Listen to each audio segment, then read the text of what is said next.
एक online political satire के रूप में शुरू हुई कॉकरोच जनता पार्टी ने 6 जून 2026 को दिल्ली के जंतर मंतर में अपना पहला प्रोटेस्ट किया, जिसमें हजारों की संख्या में यूथ ने पार्टिसिपेट किया। इस प्रोटेस्ट से जो कुछ बातें समझ में आई वो बेहद इंपॉर्टेंट है।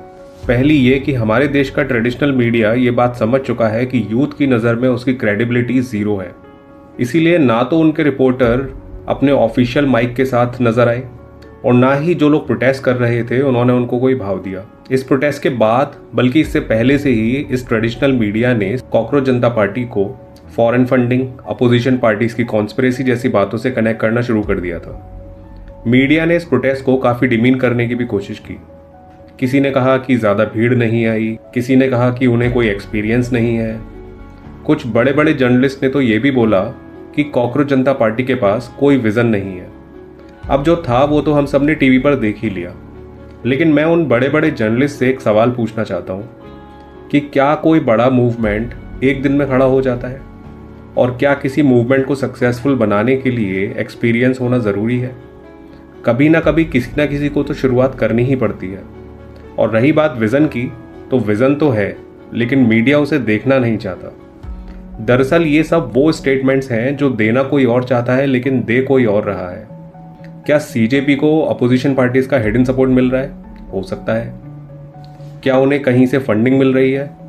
बिल्कुल हो सकता है, क्योंकि किसी भी मूवमेंट को चलाने के लिए फंडिंग तो चाहिए ही होती है। लेकिन ज़रूरी नहीं है कि उसे फॉरेन फंडिंग से ही जोड़ा जाए। ये भी ठीक है कि उन्हें कोई एक्सपीरियंस नहीं है, लेकिन आज हमारे देश की राजनीति का जो हाल है उसमें विदेश से आकर एक चैलेंज एक्सेप्ट करना और इतना बड़ा प्रोटेस्ट ऑर्गेनाइज करना कोई छोटी बात नहीं है।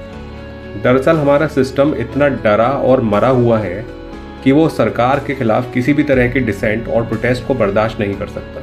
और जब भी कोई ऐसी कोशिश होती है तो उसे फॉरेन फंडिंग, एंटी नेशनल और कॉन्स्पिरेसी से जोड़ दिया जाता है। मीडिया को ये याद रखना चाहिए कि हमारे देश में ऐसे नेताओं की लंबी लिस्ट है जिन्होंने अपने करियर की शुरुआत स्टूडेंट पॉलिटिक्स से ही की थी।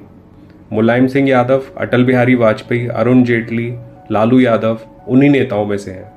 देखकर तो यही लगता है कि आगे चलकर ये प्रोटेस्ट एक बड़ा रूप लेने वाला है।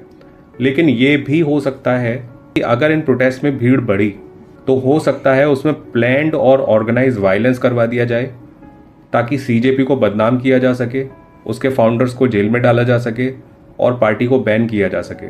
सीजेपी को इन सभी प्रॉब्लम्स को फेस करने के लिए तैयार रहना पड़ेगा। ये बात सही है कि ऑनलाइन कुछ भी कहना, कोई पेज बनाना बहुत आसान होता है और ज़मीन पर काम करना बिल्कुल अलग।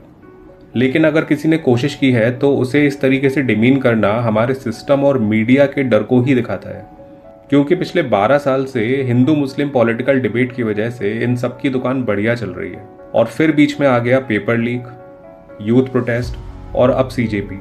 इतना बड़ा बदलाव आखिर इन लोगों को कैसे हजम होगा? तो जाहिर सी बात है उसे नीचा तो दिखाया ही जाएगा। हो सकता है सीजेपी आगे चल के एक फेल्ड अटेम्प्ट बन के रह जाए, लेकिन अगर वो मेन स्ट्रीम पॉलिटिक्स में आते हैं तो ये सारे सवाल उन्हें भी फेस करने पड़ेंगे जो हम आज की सरकारों से पूछ रहे हैं। और सबसे बड़ा चैलेंज होगा अपनी अलग पहचान को बनाए रखना, जिसमें कम ही लोग सक्सेसफुल होते हैं। जनता समय आने पर सबके कर्मों का हिसाब करती है। खैर, आगे जो भी हो, लेकिन ये एक अच्छा इनिशिएटिव है और यूथ को इसे सपोर्ट करना ही चाहिए। क्या पता कब एक छोटी सी कोशिश एक बड़े बदलाव का रूप ले ले।